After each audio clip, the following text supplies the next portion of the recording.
Hi there. So we're reading from Matthew's Gospel, chapter 5, which is the famous Sermon on the Mountain, where Jesus talks personally and privately with his 12 disciples about the, how can I put it? You say the meaning of being a Christian, but it's deeper than that because he's talking with them in probably quietly and personally as their friend. So it's more like uh, giving them the ethos of being a Christian. Okay, the feel how to be a Christian in terms of your attitude. So verse 31. And so the last video I didn't comment at all, but the actual meaning of the words that he used were not literal but metaphorical. So he didn't mean that you chop your arm off if you're going to do some bad activity. He meant don't ever do a bad activity. uh, it's like you should chop your arm off if you're going to do a bad activity. And he's saying it only as a Messiah sent from God could say it, whereby he was saying it, he was being so strict in metaphor, in a picture language, in words that mean something indirectly, not directly. So it's not the actual meaning. He's just trying to say something strongly without shouting in this friendly way.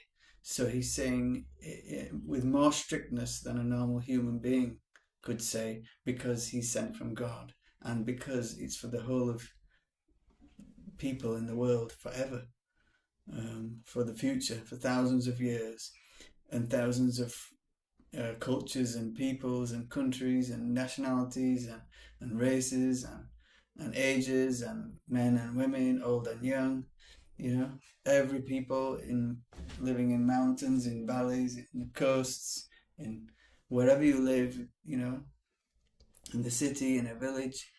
These words are for everybody, so he has to say them so strongly. So again, he continues in this language that is more strict than a teacher, and it's a picture language, a metaphor language. So verse 31, furthermore it has been said, whoever divorces his wife, let him give her a certificate of divorce. But I say to you that whoever divorces his wife for any reason except sexual immorality causes her to commit adultery. And whoever marries a woman who is divorced commits adultery. Again, you have heard that it was said to those of old, you shall not swear falsely, but shall perform your oaths to the Lord.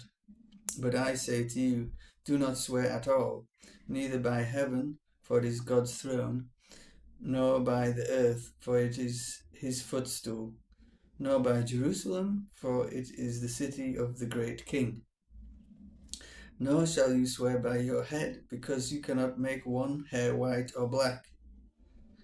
But let your yes be yes, and your no be no, and your no, no.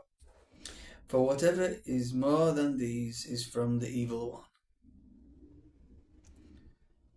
So he's saying, try our best. That's what he's saying. But he's saying it more strictly than a normal human being. He's saying it as strictly as what only somebody sent by God can say. So, verse 38, you have heard that it was said, an eye for an eye and a tooth for a tooth. But I tell you not to resist an evil person, but whoever slaps you on your right cheek, turn the other to him also. If anyone wants to sue you and take away your tunic, let him have your cloak also. And whoever compels you to go 1 mile, go with him 2.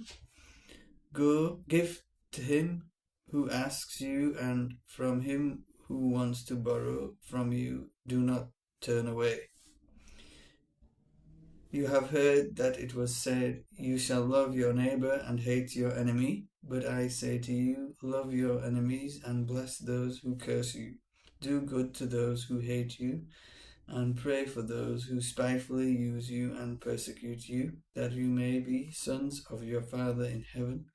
For he makes his sun rise on the evil, that's S-U-N, the sun in the sky, rise on the evil and on the good, and sends rain on the just and on the unjust. That's the fair and on the unfair. The rain. That's water, the rain. So he's saying everyone is equal. For if you love those who love you, what reward have you? So he's saying that just to let you know theologically about God made everybody. Theology means Godology. Theo is Greek for God. Because we're studying here, we talk about the Greeks who are the master scholars. Okay, do not even tax collectors do the same. So tax collectors is the context of 2,000 years ago when Romans ruled the Holy Land. It's a different place, time, and peoples, and technologically different. Everything was different in that context to this context. It's a completely different place. So, and if you greet your brethren only, what do you do more than others? Do not even the tax collectors do so. Therefore, you shall be perfect, just as your Father in heaven is perfect. So you get the gist, and I hope you can work out how to do it yourself. Okay.